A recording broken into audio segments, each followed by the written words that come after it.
270장 찬양 드리겠습니다.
찬송가 284장 찬양 드리겠습니다. 284장입니다.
샬롬 주님의 이름으로 여러분에게 문안을 드립니다. 오늘은 우리 7월 셋째 주일이자 우리 성신 강림절 후 6번째 주일입니다. 다 일어나셔서 찬송 10장으로 하나님께 나아가겠습니다.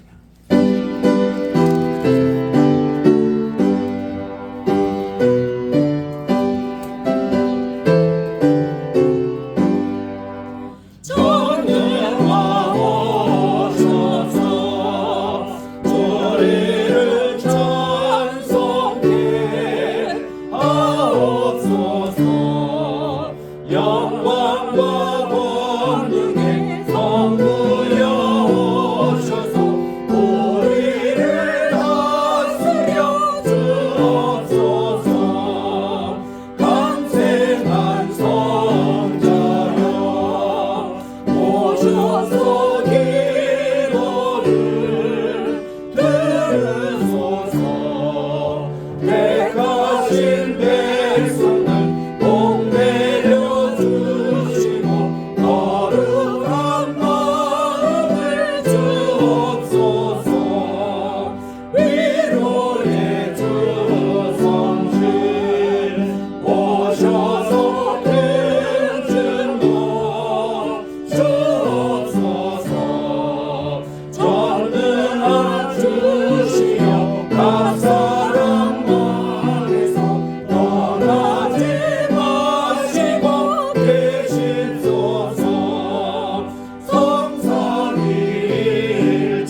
하나님께 참되게 예배하는 자들은 영과 진리로 예배할 때가 오나니 곧 이때라. 아버지께서는 자기에게 이렇게 예배하는 자들을 찾으시느니라. 하나님은 영이시니 예배하는 자가 영과 진리로 예배할지니라. 아멘.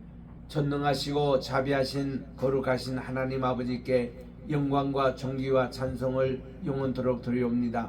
오늘 또 귀한 예배 주님께 나와 저희들이 드려오니 저희들의 마음을 다하고 또 힘을 다하고 또 목숨을 다해서 주님을 사랑하는 마음으로 이 예배 드리게 도와주시옵시고, 하나님 오늘 또 성삼위 하나님께서 이 자리에 강림해 주셔서 저희들의 예배를 받아두시고 한없는 은혜와 영광 또 내려주시옵기만을 예수님의 이름으로 기도합니다.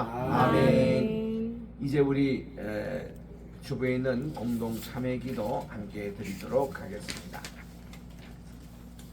시작. 거룩하신 하나님 아버지, 연일 폭우, 홍수, 산사태, 농경지 침수 속에서 안전을 지켜주심을 감사드립니다. 피해를 입은 국민들을 위로하시고 잘 복구될 수 있도록 온 국민이 힘을 모으게 하옵소서. 지난 한 주간 동안 지은 죄들이 불의, 불만, 미움, 시기, 살인, 분쟁, 욕망, 거짓, 탐욕, 교만, 비난, 비평, 불순종, 분노, 무질서, 무자비 등 저희들의 모든 죄와 허물을 용서해 주소서. 지금 이 시간 해외 선교를 하는 모든 선교사님들을 축복하소서. 이 시간 주님께서 기뻐하시는 거룩한 산 제물이여 주님께 연락되는 예배를 드리게 하옵소서. 다시 오실 예수님의 이름으로 기도드립니다. 아멘.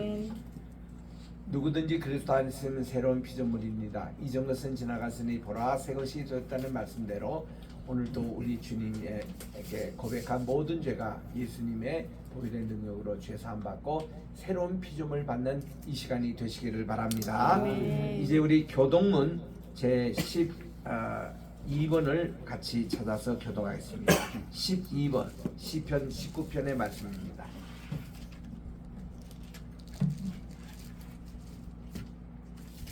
하늘이 하나님의 영광을 선포하고 궁창이 그의 손으로 하신 일을 나타내는도다. 날은 날에게 말하고 밤은 밤에게 지식을 전하니 언어도 없고 말씀도 없으며 들리는 소리도 없으나 그의 소리가 온 땅에 통하고 그의 말씀이 세상 끝까지 이르도다. 여호와의 율법은 완전하여 영혼을 소생시키며 여호와의 증거는 확실하여 무던한 자를 지혜롭게 하며 여호와의 교훈은 정직하여 마음을 기쁘게 하고 여호와의 계명은 순결하여 눈을 밝게 하시도다. 여호와를 경외하는 도는 정결하여 영혼까지 이르고 여호와의 법도 진실하여 다 의로우니 금 곧 많은 순금보다 더 사모하시며 꿀과 수깃불보다 더 달도다. 아멘. 사장 찬송입니다.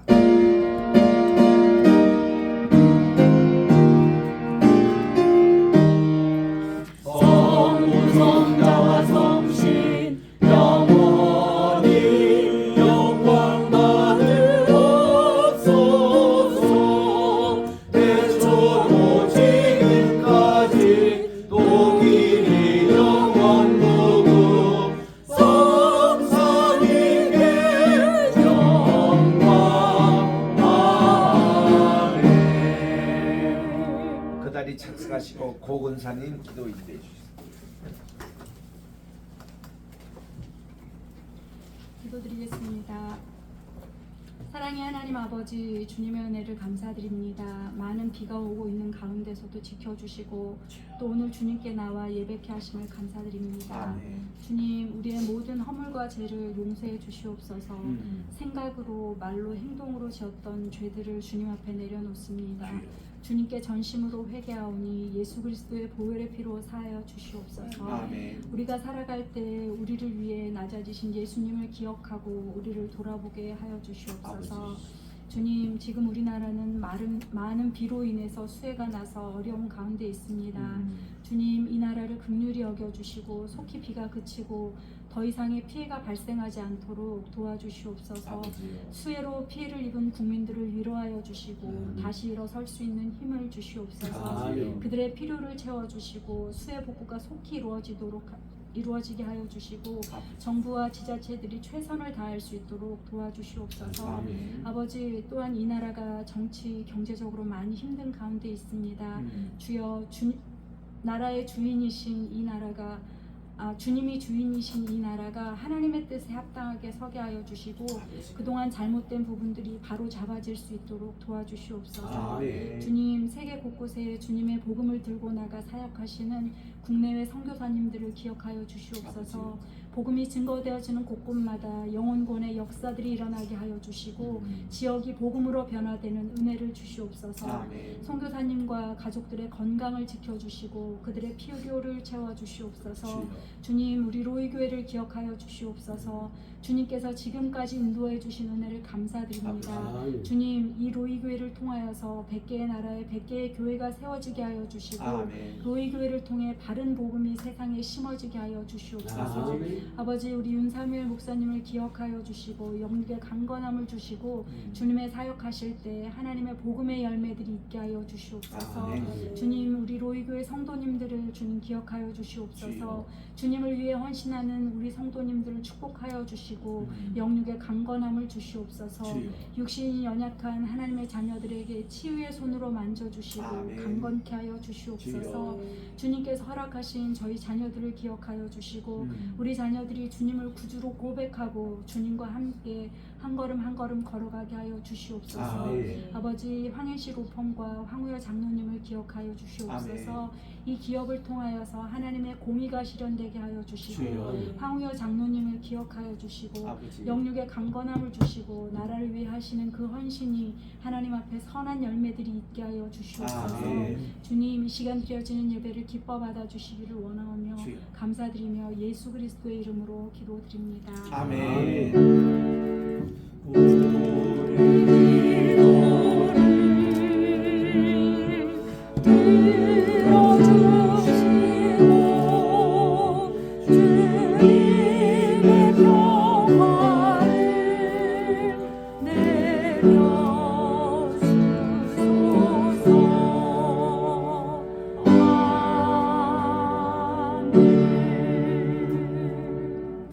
오늘은 우리 에스겔서 제8장 1절부터 4절까지 봉독하도록 하겠습니다. 우리 구약 1159쪽에 있습니다. 1159쪽에는 에스겔서 8장 1절부터 4절인데 3절까지 제가 읽고 4절은 합독합니다. 여섯째 해 여섯째 달 초 다섯해에 나는 집에 앉았고 유다의 장로들은 내 앞에 앉아 있는데 주 여호와의 권능이 거기에서 내게 내리기로 내가 보니 불 같은 형상이 있더라. 그 허리 아래의 모양은 불 같고 허리 위에는 광채가 나서 단쇠 같은데 그가 손 같은 것을 펴서 내 머리털 한 모습을 잡으며 주의 영이 나를 들어 천지 사이로 올리시고 하나님의 환상 가운데에 나를 이끌어 예루살렘으로 가서 안돌로 들어가는 북향한 문에 이르니 거기에는 질투의 우상 곧 질투를 일어나게 하는 우상의 자리가 있는 곳이라. 시작. 이스라엘 하나님의 영광이 거기에 있는데 내가 들에서 본 모습과 같더라. 아멘. 찬양 있겠습니다.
나의 입술의 모든 말과 내 마음의 묵상이 주님께 연락되기를 원하네. 하나님, 오늘 또 귀한 준비된 말씀 에스겔 8장 2에 함께 해주셔서 하나님의 영광이 임재해야 될 성전에 많은 우상으로 인하여 하나님 마음이 아프고 또 격돌해서 망하게 하는 그런 길로 나가는 이런 귀한 에스겔의 고발을 우리들이 듣고 오늘 또 우리가 교회의 모습이 어떠해야 되는지, 나 자신의 모습이 어떠해야 되는지 반성하니 귀한 시간이 되게 도와주시옵기만을 예수님의 이름으로 기도드립니다. 아멘. 할렐루야. 아멘. 이렇게 많이 무더운 가운데 또 이렇게 많은 폭우가 내리는 가운데 인천 지방도 어느 해보다도 많은 비가 내리고 있습니다만은 이만큼 피해가 또 이렇게 적은 것은 바다가 옆에 있지 않는가 이런 생각이 듭니다. 좌우지간 우리나라 모든 장마가 잘 이렇게 지낼 수 있도록 또 광주 지방에도 뭐 450mm의 그런 많은 비가 내렸다고 그래요. 이것도 몇 년 만에 있는 일입니다. 전국적으로 충남, 충청도가 많은 지금 피해를 보고 있고 하는데 온 국민이 함께 참 복구 작업에 우리가 힘써야 되겠습니다. 오늘은 우리가 이 에스겔 8장부터 시작하는데 에스겔은 1장부터 7장까지가 하나님께서 첫 번째 환상을 주신 내용을 기록한 것이고 그 후에 14개월이 지납니다. 그리고 8장, 9장, 10장, 11장 넉 장이 제 두 번째 하나님이 환상으로 주신 말씀인데 그게 오늘 첫 번째 장이 8장입니다. 하나님의 영광이 왜 예루살렘을 떠났느냐, 이게 둘째 환상의 주제가 되고 있습니다. 우리 오늘 첫 1절 보니까 여섯째 해 여섯째 달 초 다섯 이렇게 나오는데 우리 1장 1절에서는 여호야긴과 에스겔이 포로로 잡혀와가지고 5년이 지났습니다. 그리고 4월 5일이었습니다. 그래서 요 일자와 지금 여기 여섯째 해 여섯째 날 또 초 다섯 이걸로 계산해 보면 딱 14개월이 흘렀던 것입니다. 1장에서 7장에 있는 말씀과 지금 이 말씀 이렇게 해서 지금 이런 그 시간의 갭이 있는데 여기에 보니까 이때에 에스겔은 집에 앉았는데 유다의 장로들은 내 앞에 앉아 있다. 그래서 그들이 항상 늘 포로민들이 기도회를 가지고 성경 공부를 하고 예배를 드리고 이런 모습을 지금 그리고 있습니다. 포로로 잡힌 지 6년이 되는데도 하루도 그러지 않고 하나님께 예배를 드리고 있던 거거든요. 그때 주 여호와의 권능이 거기에 내게 내리시기로 있는데 이거는 그 후에 일어날 일들을 볼 때에 그냥 권능이 임한 게 아니에요. 하나님의 권능이 임했다는 것은 영적인 큰 힘이 이렇게 있어서 엘리야에게 임할 때에 그가 승천을 했습니다.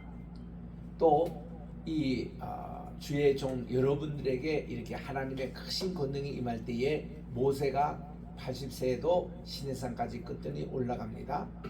또 하나님께서 그 여러 주의 종들 이렇게 그 임하실 때에 그들이 큰 일들을 행하는 주의 권능이 임하는 것을 말합니다. 지금 여기서는 축지법이라고 그러죠. 우리가 하나님이 그 사람에게 임하여 가지고 여기 있는 사람을 순간적으로 먼 이국 나라, 외국 나라로 이렇게 옮기는 그런 이제 권능을 얘기하는 것입니다. 우리 2절에 보니까 내가 보니 불같은 형상이 있더라. 그 허리 아래의 모양은 불 같고 허리 위에는 광채가 나서 단쇠 같더라. 뭐 어떤 사람은 이거를 그리기를 이게 이 태극의 모습이 아닌가. 그래서 이 빨간색과 파란색으로 연결됐다 해서 에스겔 1장에도 이 묘시가 나오고 8장에도 이렇게 나오는데 이 태극의 모습이 아니라고 해석한 분들도 있는데 조금 그거는 그렇게 뭐 꼭 맞다 이런 표현은 아닙니다. 그냥 참고만 하시기 바라는데 이것이 그대로 4절에 나와요. 이게 이스라엘 하나님 영광이 거기에 있는데 내가 들에서 본 14개월 전에 그때 하나님이 걸발 강가에 처음 방문하셨을 때에 오신 그 모습을 그대로 지금 14개월 만에 또 보게 되는 것입니다. 이 하나님께서 이렇게 집회를 하고 있는 가운데 하나님이 임하시는데 특별히 에스겔에게 주의 권능이 임하신 겁니다. 그의 눈으로 보니 바로 14개월 전에 보신 하나님의 광채의 영광이 그대로 보이는 겁니다. 3절에 보니까 그가 손 같은 걸 펴서 내 머리털 한 모습을 잡으며 그랬습니다. 하나님의 손이 보인다. 하나님께서는 크신 팔과 강한 손으로 이스라엘 백성들을 이 출애굽을 시켰던 이런 것을 자주 표현하셨거든요. 여기도 지금 손 같은 것을 펴가지고 내 머리털 한 모습을 잡았다. 이번 어저께까지 우리 그 여름 학기가 있어서 신학교에 매주 목요일과 토요일 날 3시간씩 강의가 있었습니다. 그 석주 강의를 마치고 어저께 정말 오후 5시에 강의를 끝나는데 얼마나 제가 기분이 좋은지 정말 여름 학기 이거 강의하는 것도 쉽지 않는데 한 분에 모여서 3시간씩 강의를 하고 그것도 줌으로 또 이렇게 앞으로 온라인에 옮길 그런 이제 방송용으로 다 촬영을 하면서 하니까 얼마나 긴장이 되고 그렇게 했습니까? 너무너무 어제 좋았습니다. 근데 어제 우리 키아즘 구조를 공부하면서 창세기에 우리 나오는 요셉이가 이제 그 형들의 미움을 받아가지고 옷 다 벗기고 이제 그 곡식 창고에 그가 떨어졌잖아요. 그러니까 고개를 푹 숙이고 옷은 다 벗기는 상태에서 이 창고에 있는데 위에 하나님의 손이 쫙 내려와서 요셉을 지켜주시는 이 성화 그림이 어저께 소개가 됐습니다. 얼마나 그 모습을 볼 때 든든하든지 우리가 어려움을 당할 때에 하나님의 손길이 쫙 있어준다는 게 이거를 조금 어려운 말로 신인 동형 형상론이라 그렇게 얘기합니다. 이거는 어떤 단어를 번역한 거 아니 이 헬라 말의 인간을 엔트로폴로지라 그러잖아요. 엔트로포라는 말을 이제 인간 그리고 몰피즘이라고 이거는 신인 하나님과 인간의 동형명색으로 하나님의 모습이 인간처럼 손도 있고 발도 있고 얼굴도 있고 몸체가 있는 이런 것으로 그리는 표현을 신인 동형 이렇게 모습이라고 그러는데 이게 지금 그런 모습이에요. 하나님의 손이 쫙 이렇게 내려와서 그의 머리털을 한 모습을 딱 걸고 있는데 이 모습이 어떤 모습인가 하니 물에 빠진 자가 이렇게 물을 먹고 사람이 위에 3번 올라갔다가 내려가면 이제 죽는 그 순간인데 이때는요 지푸라기를 하나 잡고 있어도 이게 모습이 뜹니다. 그만큼 사람이 죽어갈 때는 체중이 하나도 없어지고 저 지나가는 나무 조각 하나 붙들더라도 이게 의지가 되는 그런 순간이에요. 그래서 물에 빠져서 죽어가는 사람에게 머리에 한 모습을 한번 쭉 따라 올라옵니다. 이거를 레틴 말로 리카피출레이션. 리는 다시, 카피추라는 것은 머리를 다시 끌어올린다. 이걸로 유명한 초대교부 이레니우스의 그런 구원론이 리카피출레이션입니다. 우리가 구원이 뭐냐? 물에 빠져가는 자를 이렇게 하나님이 머리를 이렇게 끌어낸 자극을 구원이라 그렇게 표현합니다. 그러니까 이거를 모세 얘기를 들어보세요. 모세가 나일강에 떠내려가는데 그를 물에서 건졌다 이겁니다. 이게 히브리 말이 아닙니다. 이집트 말이에요. 모세라는 말이 물에서 건졌다. 그래서 이 바로 왕을 지낸 분들이 모세라는 이름을 가진 분들이 꽤 많습니다. 이렇게 물에서 건졌다. 그래서 그도 물에서 건진 그런 이제 모세지 않습니까? 구원을 얘기하는 거예요. 그 지금 리카피출레이션 이렇게 물에 떠내 들어가고 죽은 사람, 죽어가는 사람들을 이렇게 머리를 한 모습을 이렇게 끌어들듯이 하나님의 손길이 이렇게 끌으니까 에스겔이 쫙 올라가는 겁니다. 하나님이 끌어가지고는 어디 가느냐? 예루살렘 성전으로 데려가는 거예요. 뭐 요즘처럼 비행기보다 훨씬 빠르고 뭐 KTX하고는 말도 안 되고 뭐 이거 뭐 전기차보다도 훨씬 빠른 속도로 하나님이 딱 이렇게 이 자리를 갖다 놓으시는데, 대표적인 예가 요나입니다. 요나가요, 자기 집에 게렌 합북이라는 이곳에서 걸어가지고 니느웨 성에 가려면은 40일이 들리는 그런 거리입니다. 근데 그는 그걸 가기 싫다고, 왜냐하면 적군의 나라거든요. 저 나라는 망해야 되거든요. 근데 거기서 구원을 외친다는 건 말도 안 되는 거거든요. 그거 갖다가는 우리 집안뿐만 아니라 모든 산족이 그 동네 사람에게 돌맞고, 아마 이 배신자, 이 조국을 버린 자, 어떻게 우리 원수에게 그렇게 가서 구원을 말씀을 전하느냐, 이거 이제 걱정이 돼가지고 가기 싫었던 거예요. 자기 개인도 가기 싫었던 거예요. 그래가지고 그는 니느웨나 정반대인 저 스페인 다시스로 가는 배를 이제 타고 그가 이제 갔던 것 아니겠습니까? 근데 하나님께서는 이 요나를, 하나님의 목적은 뭐예요? 도망가는 요나를 잡아다가 니느웨에 앉히는 겁니다. 그래가지고 결국은 어떻게 됐어요? 그가 게렌 합북에서 저기 요파까지 내려가는데 3일길쯤 걸립니다. 거기서 이제 배를 타고 하루도 못 가가지고 큰 풍랑을 만나게 됩니다. 하나님은 큰 물고기를 준비하셔서 요나를 딱 제가서는 이 물고기가 얼마나 빠른지 요즘 잠수함 보다도 훨씬 빠른 쾌속정으로 쫙 가가지고는 다시서 스페인으로 거쳐서 해협을 거쳐가지고 내려가면 대서양을 만납니다. 대서양에서 쫙 내려와서 남쪽으로 가면은 희망봉이 있어요. 희망봉을 보면서 이제 인도양으로 진입합니다. 쫙 들어가서는 그 다음 여기에 페르시아만 쪽으로 쫙 가면은 거기에 티그리스 강과 유프라데스이 만나는 갈대아 울이 나오고, 갈대아 울에서부터 딱 북쪽으로 가면 티그리스 강을 따라서 중류에 가면은 니느웨가 나오는데 3일 만에 거기에 딱 요나를 토해냅니다. 그러면 요거를 다 계산해 보면은 일주일도 안 돼 가지고 요나가 여기에 다시 이 니느웨에 도착하는 거예요. 그가 걸어서도 40일 걸릴 길을 하나님은 더 빨리, 도망가다가는 더 빨리 이렇게 이 하나님의 그 선교지로 이렇게 오신다는 겁니다. 그래서 하나님께는요, 여러분 감히 도망간다, 하나님 말씀 불순한다 생각하지 마십시오. 하나님은 우리보다도 몇 배 더 우리가 가기 싫은 길을 가게 되는 이런 것이 축지법입니다. 하나님이.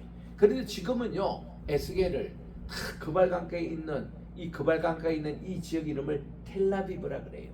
요 이름을 따가지고 지금 이스라엘 가면은 최대 수도가 텔라비브입니다. 텔라비브 본래 거기가 요빠였거든요. 요빠인데 요빠의 신도시가 오늘날 텔라비브가 된 이 이름이 어디서 나온 거니? 에스겔이 이 포로 생활하고 있었던 그발강가 그 이름입니다. 텔이라는 것은 언덕이라는 뜻이에요. 아비브라는 것은 사랑스러운 자의 뜻입니다.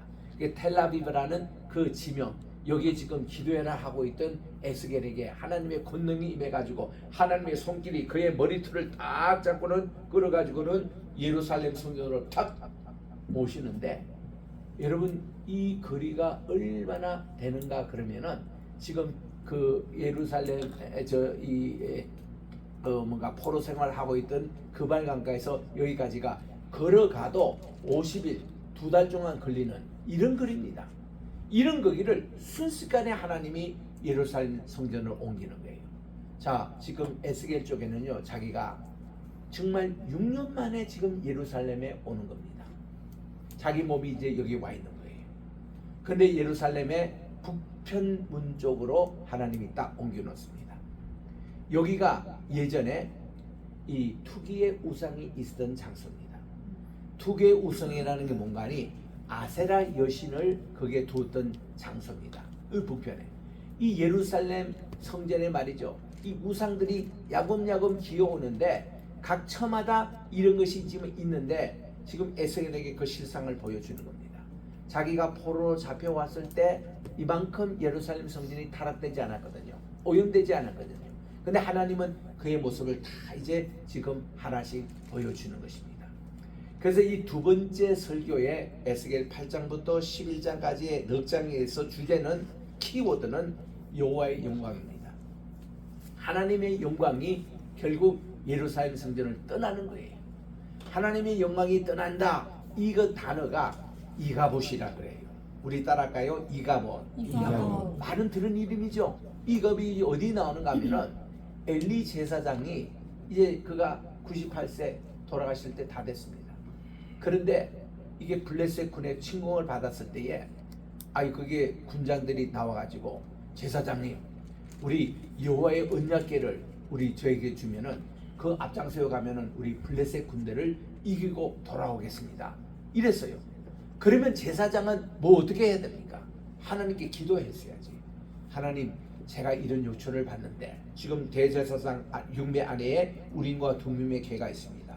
하나님의 뜻을 물어서 하나님께서 가라 하면 가는 것이고 가지 마라 하면 가지 않는데 그는 기도도 안 했어요. 엘리가 그냥 오케이 그렇게 가라, 자기 멋대로 하나님의 허락도 없이 이게 하나님의 언약궤를 전쟁 도구로 그냥 내주었습니다. 그냥 갑니까? 자기 두 알이 있어요. 자기 두 아들, 그게 이제 이 녀석들이 이 성막에 있는 여인들과 함께 잠도 자고 그랬던 애들입니다. 그리고 또 살고기를 하나님께 드리러 딱 가져가면 지들이 살고기를 먼저 뜯어먹는 이런 녀석들이었습니다. 이런 불량한 아들을 두고 엘리는 한마디도 끄지도 않았고 얘들을 바로 이렇게 세우지도 못했습니다. 오히려 이를 보고 있었던 한나가 너무너무 마음이 괴로워서 하나님께 기도합니다. 하나님, 제게 왜 아들을 안 주십니까? 불인나 저 친구는 아들을 찾고 낳는데 저는 왜 안 주십니까? 제게 아들을 주시면 이렇게 조건부로 기도합니다. 소원 기도를 이렇게 해요. 저 엘리 제사장 저 두 아들처럼 불량자, 하나님의 제물을 먼저 손대고 여기 성막에 있는 여인들을 손대고 이런저런 불량자가 아니라 제가 낳을 아들은 하나님께 신실하게 평생 동안 예배를 섬기는 그런 나실인으로 키워드리겠습니다. 그때 하나님 그 기도를 응답해 바로 해주시는 거예요. 그래서 사무엘이 태어난 거거든요. 그래서 이제 엘리 제사장 때의 두 아들의 저 운명에 대해서 그 사무엘이 어릴 때만 여기 3살 때부터 와가지고 하나님의 성막을 지키면서 그가 했던 일은 매일 새벽기도 지키면서 새벽마다 이렇게 심지를 다시 이렇게 점검하고 또 이 기름을 또 보충하고 그런 일을 하게 되는데 어느 날 하나님이 사무엘아 불러주시는 거예요. 사무엘이 깜짝 놀라가지고 제사장이 부르시나 보다 딱 달려갔습니다. 예, 제사장이 제 여기 있습니다. 너 왜 왔느냐? 난 지금 잠자고 있는데. 그러니까 제사장님이 저를 부르지 않아서 나 안 불렀다. 가서 자거라. 그러기를 3번이나 그러는 거예요. 그제서야 엘리가 깨닫습니다. 하나님이 얘를 부르시구나. 그래, 이번에 한 번 더 부르시면 무릎을 딱 꿇고 네 주님 종이 여기 있사오니 말씀해 주십시오. 이렇게 하거라. 그러면 하나님이 뭔가 말씀해 주실 것이다. 이렇게 얘기하는 거예요. 그래서 이제 사무엘이 4번째 하나님이 그를 또 불러주시는데 꼭 불러주시는데 2번씩 불러주시다고 사무엘아 이렇게 불러주시는 거예요. 우리 주일학교 선생님이요, 이거를 우리 설교하면 애들이 다 내 쳐다봅니다. 이거 그래서 내가 어릴 때부터 상당히 부담되는 그런 설교였어요. 그게 하여튼 그때 이제 4번째 일어나서 사무엘이 엘리 제사장이 시킨 대로 그대로 했습니다. 엘리가요 영적으로 얼마나 둔한지 첫 번째 딱 할 때 알아봐야 되는데 이게 지금 4번째 하나님이 부르실 때 그때 이제 응답을 했다는 겁니다. 하나님 무시무시한 일을 하시는 거예요. 또 엘리 집안의 종말에 대해서 알려주시는 겁니다.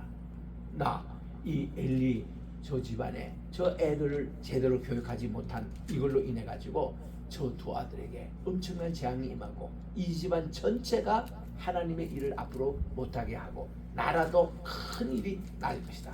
이런 얘기를 알려주는 겁니다. 그게 다 그때 블레셋이 하나님의 언약궤를 들고 가고 그 빼앗기고 자기의 두 아들을 전사하고 그 일을 다 일어날 미리 사무엘에게 보여주신 겁니다. 그 아침에 일어났어. 엘리가 사무엘 너 불렀습니다. 너 하나님이 또 부르시나? 예, 불러주셨습니다. 무슨 말씀을 하시더냐? 사무엘이 얘기를 못하는 거예요. 이 제사장 가정에 이거 엄청난 일을 자기가 어떻게 그 얘기를 합니까? 너 말이야 얘기 안 하면 하나님의 천벌이 내게 임할 것이다. 있는 대로 그대로 다 얘기해라. 사무엘이 그냥 다 얘기를 했습니다. 그럼 여러분들이 대제사장 같으면은 이게 하나님이 직접 자기에게 얘기하지 않고 어린 사무엘을 통해서 들려주신 메시지라도 존중을 하고 하나님 말씀대로 그가 무릎을 꿇고 하나님 제 잘못했어요. 자식을 잘못 키웠습니다.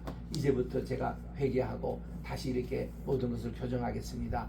이렇게 나왔더라면 엘리 집안이 그렇게 폭삭 망하지는 않았을 겁니다. 그런데 그거를 엘리가 그냥 듣고 지나가 버렸습니다. 그랬더니 이 일이 나오는 거예요. 그날 전쟁에서 하나님의 언약궤가 블레셋에게 뺏기는데요, 자기들이 기대했던 대로 하나님의 언약궤를 가져가며 블레셋이 큰 패전을 할 건데 어천만에 하나님이 이스라엘로 크게 지게 하시고 엘리의 두 제사장이 전사를 합니다. 이 소식을 종이 달려와서 엘리 제사장이 전했습니다. 엘리 제사장 그때 높은 의자에 앉아 있으면서 전쟁이 어떻게 되나 하고 기다리고 있는데 한 병사가 달려와가지고 전쟁에 패한 소식을 전합니다. 그리고 그 하나님의 언약궤가 뺏겼다는 얘기를 전합니다. 당신의 두 아들이 전사했다는 얘기를 듣고서는 충격을 먹어가지고 그 높은 의자에 앉아서 떨어졌는데 목뼈가 부러져서 바로 즉사를 합니다. 그 같은 시간에 그의 맏며느리, 그러니까 지금 전사했던 큰아들입니다. 그 며느리가 아기를 난사를 했는데 아들을 낳았어요. 아들을 낳았는데 이 며느리가 전사 소식, 자기 남편 전사 소식과 또 언약궤 소식과 또 시아버지가 돌아가신 거 벌써 이렇게 듣고는 하나님의 영광이 떠났다. 그래서 그의 이름을 이가봇이라 이름했다. 참 이가봇이 불운한 이름입니다. 하나님의 영광이 떠났다.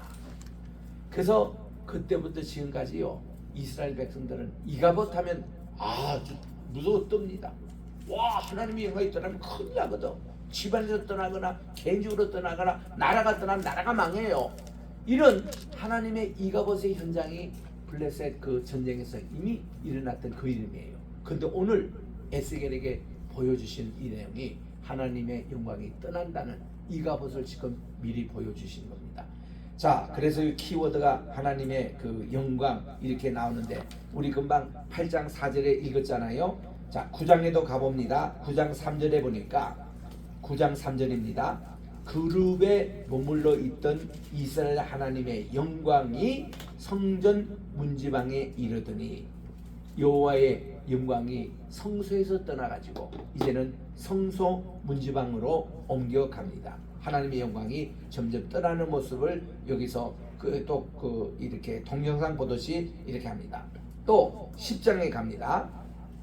10장에 가니까 하나님의 영광이 두 번에 나오는데 4절에 보니까 여호와의 영광이 구름에서 올라와 성전 문지방에 이르면서 구름이 성전에 가득하며 여호와의 영화로운 광채가 뜰에 가득했다. 이제는 하나님의 영광이 뜰로 옮겨옵니다. 그리고 이렇게 하나님의 영광이 점점 이제 떠나가는 현장의 모습을 보는데 11장에 가봅니다. 11장에서 그 10장 18절에도 한 번 더 나옵니다. 여호와의 영광이 성전 문지방을 떠나서 얼마나, 이거 천하가 모습이에요. 하나님의 이제 이게 영광이 쉐키나가 이게 지성소에 이스라엘 그 쉐키나가 떠나가지고 문지방도 이제는 떠납니다. 그리고 그룹 위에 머물고 있습니다. 19절 말해 보니까 이게 동문에 머물고 여호와의 영광이 그 위에 이제는 동문 쪽으로 이렇게 이동합니다. 그리고는 11장에 가면은 11장 맨 끝입니다. 22절에 보니까 그때의 그룹들이 날개를 드는데 바퀴도 그 곁에 있고 이스라엘 하나님의 영광도 그 위에 있더니 아예 이제는 성전을 떠나가지고 여호와의 영광이 성읍 가운데서부터 올라가 성읍 동쪽 산에 성전은 이미 떠났고 이제 이게 그 마을도 떠나는 모습으로 이제 이게 그 동쪽 산에 머물러 있는데 주의 영이 나를 들어 하나님의 영의 환상 중에 데리고 갈대에 있는 사로잡힌 자 중에 이르시니 내가 본 환상이 나를 떠나 올라 다시 그가 이제 그발강가로 복귀하는 내용입니다. 하나님의 성전이 예루살렘을 완전히 떠나는 모습을 보이시고는 그가 이제 다시 복귀하는 이런데요. 꼭 우리가 영화의 한 동영상을 보듯이 하나님의 영광이 이렇게 떠나는 모습, 이가봇의 모습이에요. 하나님께서 말이죠, 종말에 이렇게 된다는 겁니다. 가정도 그러고 교회도 그러고 개인도 그러고 우리가 세계도 그러고 하나님께 바로 서지 못하면 이가봇이 일어나는 것을 우리 하나님이 이렇게 선명하게 보여주시는 거예요. 그래서 오늘 이 8장이 참 우리에게 주는 교훈이 큽니다. 그럼 왜? Why? 이 얘기 드리잖아요. 5절부터 봅니다. 왜 그러냐? 예루살렘 성전이 오염이 됐고 우상 숭배로 가득 찬 모습을 지금 에스겔에게 생생하게 보여주는 거예요. 5절에 보니까 지금 예루살렘 성전 북향 부분에 있습니다. 인자야, 이제 너는 눈을 들어 북쪽을 바라보라. 그가 북향한 문에 있기 때문에 북쪽을 바라보게 됩니다. 그 내가 들어 북쪽을 바라보니까 제단문 어기 북쪽에 그 질투의 우상이 있더라. 치워진 줄 알았더니 그 질투의 우상이 아직도 있는 거예요. 이게 있습니다. 여러분들 청와대 가보신 분들 알지만 뒷뜰에 가면 지금도 불상이 있거든요. 어느 대통령이라고 얘기하지 않습니다만은 니은자 들어가는 그때에 이 불상이 써져 있어요. 이 청와대에. 그러니까 그거 보면 기분 나쁩니다. 근데 그는 일반인이 잘 공개를 안 하더라고. 근데 그거 좀 그 후에 그렇지 않은 대통령도 있는데 왜 그걸 못 치는지 몰라요. 그래서 이런 질투의 우상, 이게 아세라 우상입니다. 아세라의 여신입니다. 음행의 우상입니다. 이게 지금 버젓이 성전 안에 있다 이거예요. 좀 기가 막히죠. 이 에스겔은 자기가 차기 대제사장 될 사람인데 자기 이제 포로로 잡혀갔다가 지금 6년 6개월 만에 하나님이 이렇게 그를 이제 예루살렘에 오셔서 데리고 이제 이거를 보여주시는데 기가 찰 오르십니다. 전율이 쫙 오르는 거예요. 그리고는 6절에 보니까 그가 또 내게 이르되 인자야, 이스라엘 족속이 행하는 일을 보느냐. 그리고는 그들이 여기에 크게 가증한 일을 행하여 나로 내 성소를 멀리 떠나게 한다. 너희들 우상 숭배 때문에 내가 이것이 일어나는 거예요. 여호와의 영광이 여기를 떠날 수밖에 없는 겁니다. 너는 다시 큰 가장한 일을 보리라. 첫째 보여주는 게 질투의 우상을 보여주십니다. 두 번째 보니까 7절에 보니 담을 이렇게 가는데 두 구멍이 있고 그 구멍을 통해서 흘라고 해서 들어갔더니 한 문이 있는데 그 문에 들어가니까 9절에 나옵니다. 그들이 거기에 행하는 가증하고 악한 일을 보라 했는데 그게 보니까 벽면에다가 성전 벽면이에요. 각양 곤충들 그림이 있습니다. 가증한 짐승이 있습니다. 이스라엘의 족속의 모든 우상을 그 사방벽에 걸었습니다. 여러분, 하나님의 성전 안에는 심지어 성전 화폐라도 여기에 그려지지 말아야 될 게 그 제2계명, 너는 하늘에 있는 어떤 형상이든지 새의 모습입니다. 또 바다에 있는 어떤 형상인 물고기의 형상입니다. 또 땅에 기어다니는 어떤 거, 곤충 기어다니는 것, 가축, 그리고 모든 야수 동물들, 그리고 사람, 이것이 절대로 그리지도 말고 섬기지도 말고 거기에 이제 절하지도 말라. 이게 이계명이 딱 나오기 때문에 이스라엘에서는요 절대로 성전과 가능히 여기에 이런 거를 그릴 수가 없습니다. 근데 예루살렘 성전 안에 바알 신전을 만든 자가 그게 황소로 모양으로 해서 이게 이제 물두멍을 바치는 10마리 황소를 만들지 않나. 이거부터 벌써 땡이에요. 이거는 하나님 성전에 가치가 없는 겁니다. 그리고 또 여기 보니까 벽면에다가 같은 곤충인데 여기서 가증한 짐승이라는 건 뭔가니 이스라엘 사람들이 먹지 못하는 짐승이에요. 돼지를 그렸다든가 뭐 그게 뭐 사냥개를 그렸다든가 이런 거, 이게 다 지금 이게 문제입니다. 이거 가증한 그런 짐승도 그리고 모든 우상을 그 사방벽에 그렸는데 이스라엘 족속의 지도자인 70은 장로들이 이 지금 벽면에 있는 이것을 섬기고 있는데 가만히 보니까 이 에스겔이 자기가 아는 장로도 있어요. 그 사람 이름이 사반의 아들 야아사냐. 이거 장로가인데 대표적인 분이었거든요. 이 사람도 그 가운데 있는 것을 보여주십니다.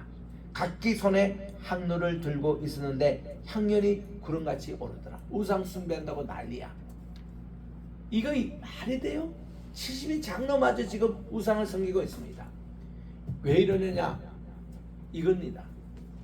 이 사람들이요, 이스라엘 종교 지도자들이 우리 뭐 하나님께 하도 기도하는데도 하나님은 우리의 기도를 안 들으시고 하나님은 뭐 주무시는지 우리 이스라엘 버리시는지 마음이 답답하니까 그러면 우리가 우상이라도 섬기자, 이렇게 해서 시작됐다는 거예요. 우상 숭배가. 하나님에 대한 실망과 이런 것으로. 근데 하나님은 절대로 실망시키는 분이 아니시거든요. 조금만 우리가 기다리면 하나님은 일을 하고 계시는데 그거를 지금 못 보고 있는 것 뿐이지, 지금 사람들이 너무 성질이 급해요. 그래서 지금 막 이런 우상들을 섬기고 있는데 여기에 자기가 보는 그런 이제 장로들도 있더라. 또 내게 이르시되 12절입니다. 인자야, 이스라엘 족속의 장로들이 각각 그 우상의 방한 어두운 가운데 행한 것을 내가 보느냐. 하나님 이제 보여주시겠다는 겁니다. 그래서 이제 그 13절 여기 보니까 다시 그들이 행하는 바 더 큰 가장한 일을 보리라고 말씀을 하시면서 이제 성전에 전으로 들어가는 북문에 이르러 보니까 거기에 여인들이 여럿이 앉아가지고 막 울고 있는 거예요. 그런데 거기에 보니까 다무스 우상을 이렇게 있는 겁니다. 여러분, 이게 8장 14절이 굉장히 중요한 장입니다. 이게 왜 그게 그러냐면은 여기서 또 로마 캐토릭이 잘못됐다는 건 다 여기 이 구절에서 나와요. 담무스. 여기서 담무스라는 게 말이죠. 캐토릭에서는 이거를 다무스라고 얘기하고, 노틀담이라고, 그 프랑스에 가면 대표적인 그 이제 그 성당 이름이 노틀담이거든요. 노틀담이 노트르 다무스입니다. 이게 이제 다무스 이 산이 이제 마리아 숭배하고 연결이 돼가지고 노틀담, 노스트라무스, 그게 다 여기서 나왔어요. 노스트라다무스는 그 중세시대 때 점성술가인데 그가 뭐 여러 가지 예언한 것이 맞았다고 이래가지고 책에 또 난리가 나고 했던 그 사람인데 다 엉터리들입니다. 그게 다 우상 숭배와 관계되는 거거든요. 그런데 현효돼서는 안 됩니다. 그래서 이게 다무스, 이게 이제 다무스가 누구냐면 태양의 신이 아닙니까? 그의 아버지가 누군가니 니무롯이에요. 바벨탑을 건설했던 초대 고대 바빌론 왕. 그리고 그의 어머니가 누구냐면 세미라미스입니다. 이런 얘기는 두 개의 바빌론이라는 아주 고전적인 책이 있어요. 거기서 다 이게 소개된 겁니다. 그 책이 지금은 금서 비슷하게 돼가지고 잘 시중에서는 구입을 못합니다. 근데 우리는 미국에서 그거를 다 읽었고 또 그 책이 두꺼워요. 그리고 그것이 한국말로 번역돼가지고 잠시 한국에서 판매가 된 적이 있는데 다 팔리고 캐톨릭에서 다 사들여가지고 어떻게 처분했다는 소문도 있습니다. 하여튼 그 책을 읽었던 몇백 분은 지금도 있어요. 그 책에 나와요 이게. 이 다무스가 어떤 친구니. 그래서 로만 캐톨릭에 보면은 뭐 성모 마리아가 아기 예수를 안고 있다는 이 사진 있잖아요. 캐톨릭이 압니다. 그게 본래 바빌론 거예요. 바빌론 신화에서 이게 지금 아기는 이게 담무스예요. 그리고 이게 자기 엄마라고 하는 이게 그 세미라미스. 이 사람은요, 자기 저 남편이 있습니다. 우리 자기 남편이 그 노아 방주 나와가지고 노아가 함을 이렇게 저주했잖아요. 그래서 이제 함을 저주할 때에 그의 아들이 가난을 저주합니다. 그래서 이 계통에서 나온 것을 구스라고 합니다. 구스가 이게 이제 상당히 그 사냥꾼의 그 기질이 있고 그 아들이 낳은 것이 이게 이제 니무롯입니다. 창세기 10장에 나와요. 얘가 아주 특이한 사냥꾼이었다. 이렇게 성경이 나오니까 뭐 우리는 사냥하고 이런 줄만 알았죠. 근데 그 뜻이 본래 그게 아닙니다. 영적인 사냥꾼이라는 뜻입니다. 영적인 사냥꾼. 우리 사탄 마귀가요 다 영적인 사냥을 우리에게 합니다. 그래서 그게 소에 걸리면은 우리 꼼짝을 못하게 그 함정에 걸리고 우리 그 조심해야 돼요. 영적인 함정, 이게 사냥꾼이에요. 영적인. 니무롯이 그런 사람입니다. 그런데 이 녀석이 자기 어머니 세미라미스를 너무 좋아했던 것 같아요. 그래서 그 어머니를 자기 아내로 만들기 위해서 지 아버지를 죽입니다. 구스를 죽입니다. 그 구스의 후예가 에디오피아 뭐 이런 말도 있는데 그 구스라고. 그래서 이 죽고 자기 엄마를 자기 아내로 차지합니다. 그 요코 같은 이런 패턴이 헬라 신화에도 나와요. 그게 보면은 자기 아버지를 죽이고 아버지를 죽이고 자기 어머니를 차지했던 이런 이제 신화가 그대로 나옵니다. 그거 그대로 또 중세 시대에도 이런 신화가 나옵니다.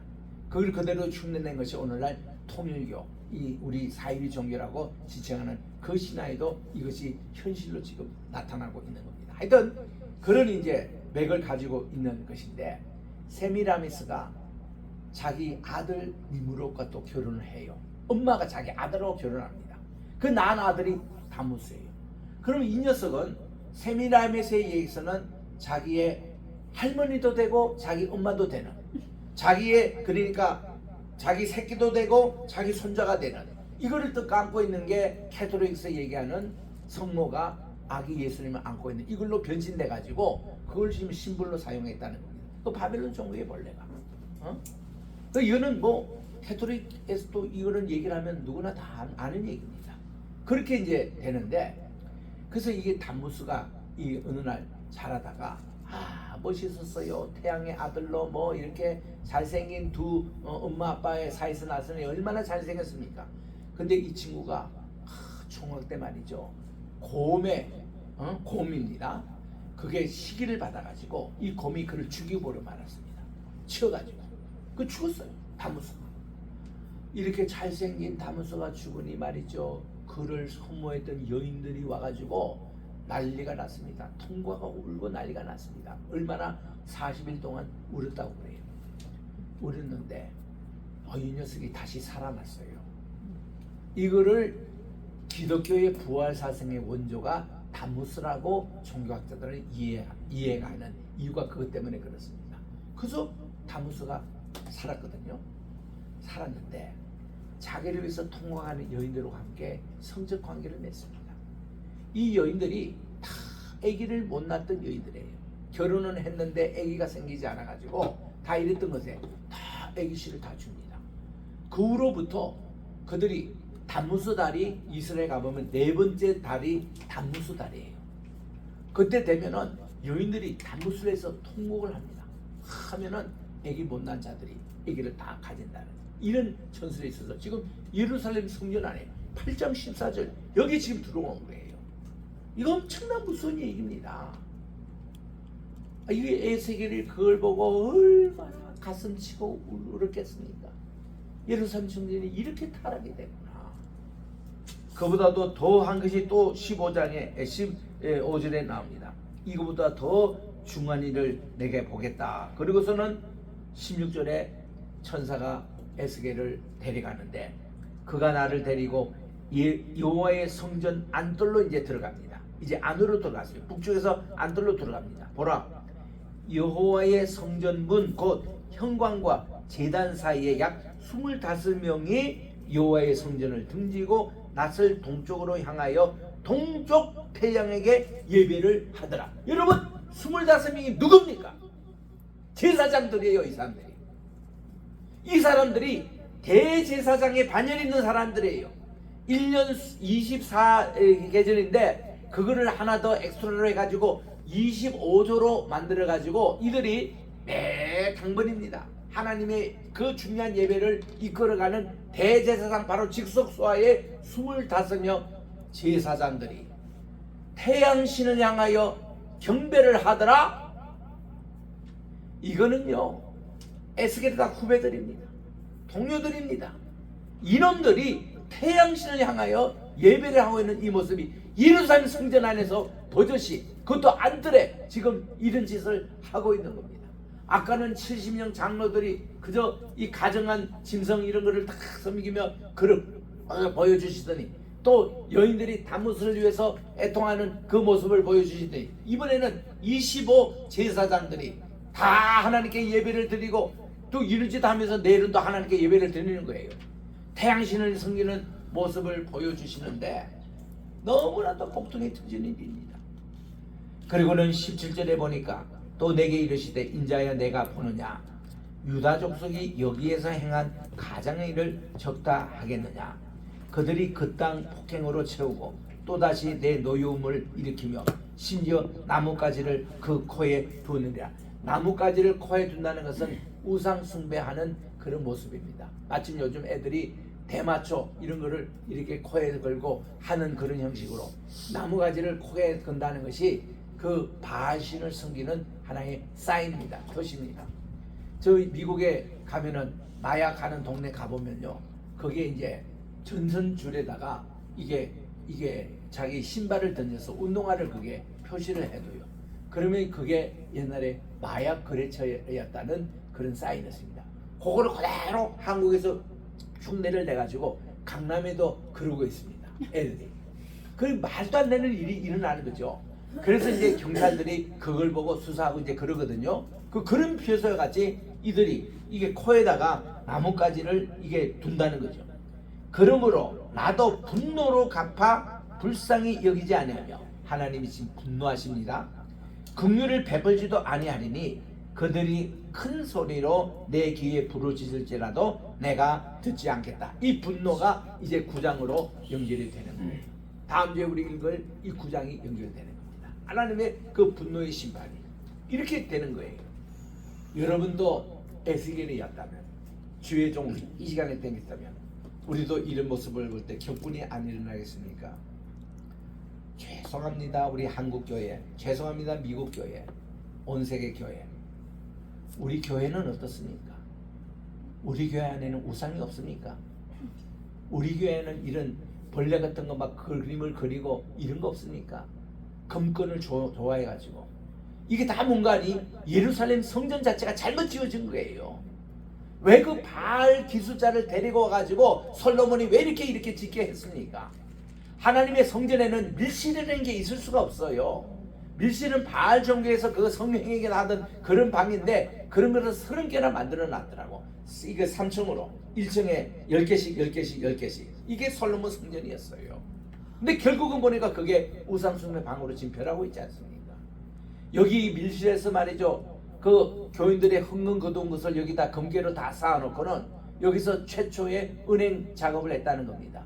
하나님의 성전에 돈을 가지고 은행을 의해서 이게 돈을 벌기 시작했던 그것이 이 성전의 시초였다는 것이 말이 됩니까? 교회는 이게 돈이 많으면 안 돼요. 교회는 이것을 다 써야 됩니다. 하나님의 사업을 위해서 써야 되고 가난한 사람들 위해서 써야 되고 이런데 이 교회가 부자가 되면요, 배가 부르면 이때 타락합니다. 죽으실 때 우리 보잖아요. 그래서 우리는 정말 우리 가면은 100개 나라에 100개 교회 세우는 거, 이거 얼마나 하나님이 기뻐하시는 일입니까? 우리 100개 교회 나라에 100개 세우니까 그 로이교회 본부교회는 아주 건물도 멋있고 아주 부자 이걸로 다 있는 줄 알아요. 우리는 건물도 없습니다. 우리는 로펌에서 같이 예배를 드리고 있습니다. 그럼 사람들이 다들 놀래요. 근데 하나님이 이런 일을 축복해 주시거든. 자기 교회도 없는데 선교하는 교회, 우리 저기 버지니아에 있는 김병은 목사님 교회가 그랬습니다. 우리처럼 교회가 없었어요.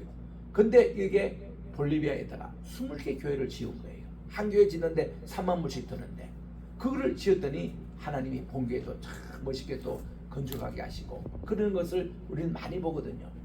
그래서 우리 이렇게 하나님의 교회는요, 너무 이렇게 부가 살면 안 된다는 겁니다. 그래서 우리 재정 보고할 때에 한 해 하나님이 이만큼 우리에게 주셨는데 이거를 쓰고 원래 남은 돈이 이렇게 남았습니다. 그러면 되게 재직에서는 남은 돈은 그게 성교비로 쓰자고 되게 그렇게 결론하고 지르로 만드는 교회가 많이 있습니다. 그게 원칙이에요. 우리 저기 전주에 가보면 안디옥 교회가 있는데 그 교회는 이동희 목사님이 심호하실 때에 아예 그분은 그렇게 기도하고 시작했답니다. 하나님, 제가 교회를 개척하는데 교회 첫 헌금부터 70%를 하나님의 선교 사업을 위해서 해달라고 그렇게 했습니다.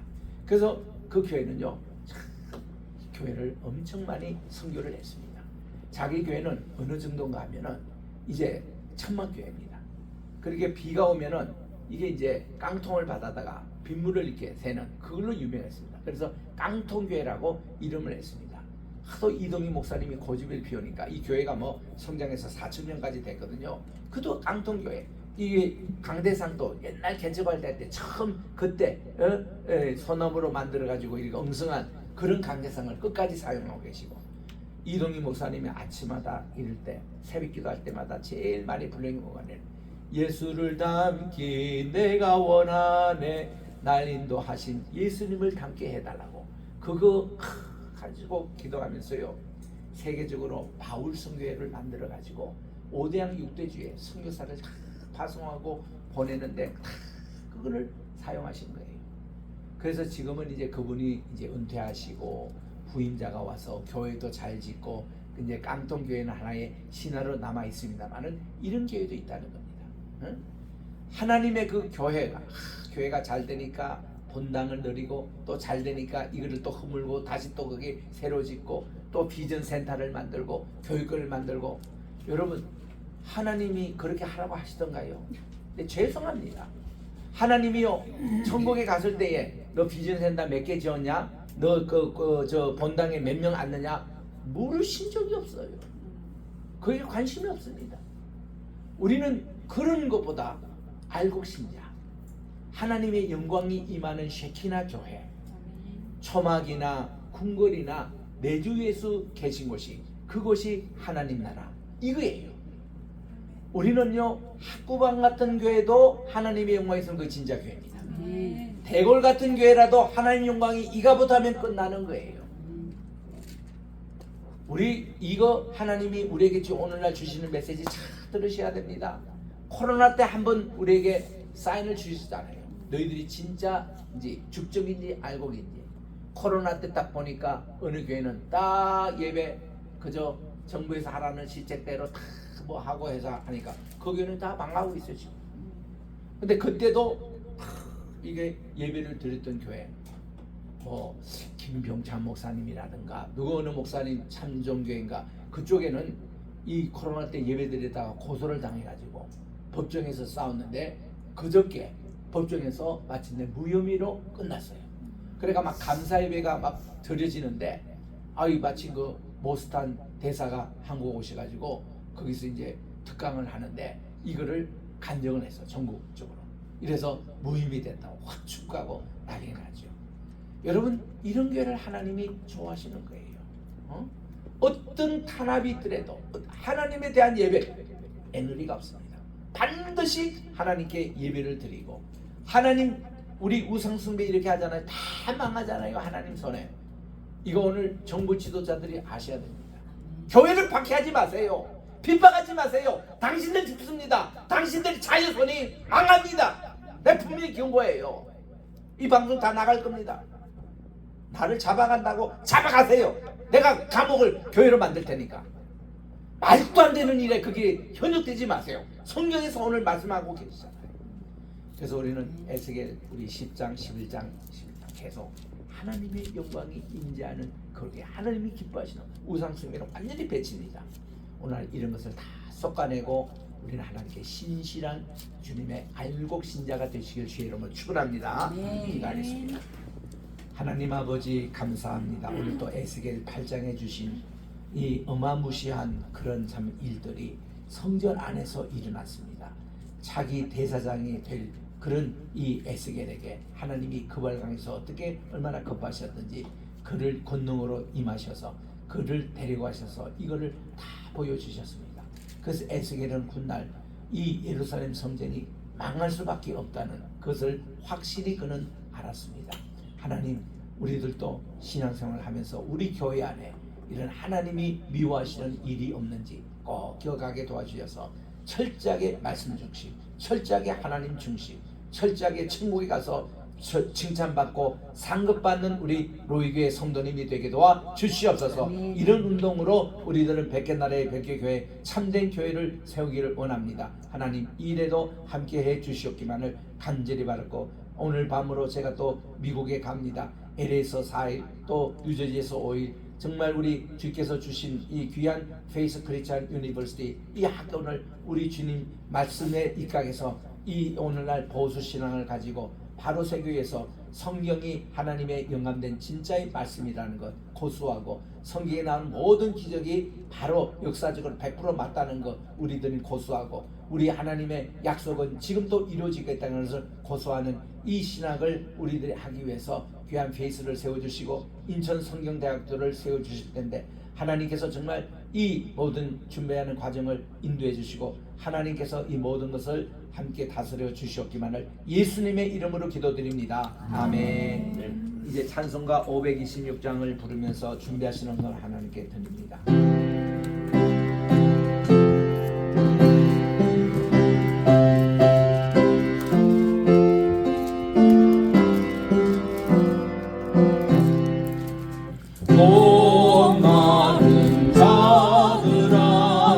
나 이리 오라 이곳에 좋은 새 흐르도다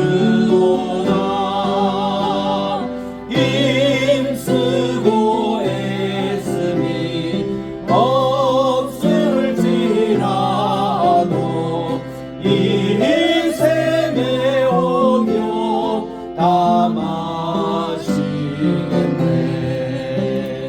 이 샘에 솟는 물 강같이 흘러 온천한 한국에 다 동하네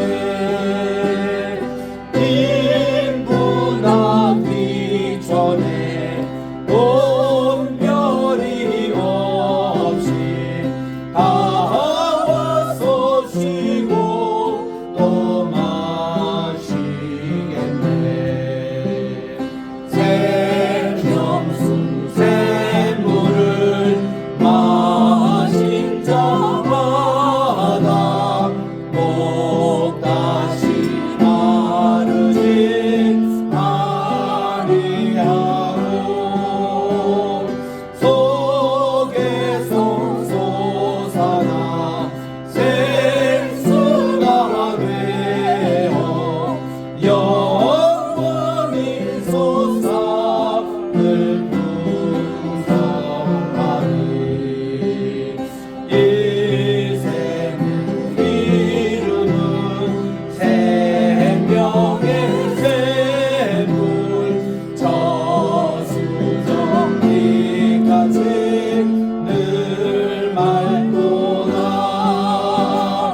어린 양 보자가 근원이 되어 생명수 샘이 물무치삼네 하나님 아버지, 오늘 또 저희들 지난 한 주를 되돌아보는 건데 세계적인 불경기와 한국도 참 삶이 어려운 가운데서 저희들에게 직장을 허락해 주시고 또 수입도 허락해 주시고 먹고 살 수 있는 가정도 허락해 주시는 은혜를 진심으로 감사해서 오늘도 주님 앞에 10의 1조 감사의 예물 선교헌금 또 주정헌금으로 바칩니다. 하나님 아버지 손길에 주께서 축복해 주시고 바치고 싶지만 경제적으로 어려움이 있어서 받지 못하는 안타까운 마음도 주께서 받아 주셨기만을 간절히 바랐고 원하며 아버지 하나님이여 또 멀리 이렇게 광주에서 또 시아버지 이렇게 아버지 간원하고 계시는 우리 신명미 목사님 오늘 또 그곳에서 임재해 주셔서 저희들과 함께 예배를 드리고 있사니 인도해 주셨기만을 간절히 바라고 우리 박 장로님 멀리 먼 길을 오가는 발걸음도 주께서 축복해 주시옵시고 우리 강경지 목사님 요수에서 오늘 또 말씀을 전하고 계시는데 그곳에서도 함께해 주셨기만을 간절히 바랐고 원하며 이 모든 말씀 우리 구주 예수님의 이름으로 봉헌 기도합니다. 아멘. 다 일어나셔서 1장 찬송으로 하나님께 성명을 드립니다. 만복의 근원 하나님 온 백성 찬송 드리고 저 전사여 찬송하세 찬송 성복 성자 성취 아멘. 이제는 우리 주 예수 그리스도의 은혜와 하나님 아버지의 무궁하신 사랑하심과 보혜사 성신님의 감화감동 교통 충만하신 역사가 오늘 또 여호와의 영광이 임재한 귀한 우리 로이교회 또 우리 가정들 우리 대한민국 위에 하나님께서 또 모든 우리 정말 100개 나라의 우리 로이교회로 이름으로 또 이렇게 오늘 예배드리는 모든 처소 위에 이제부터 영원토록 함께 계실지어다. 아멘. 아멘.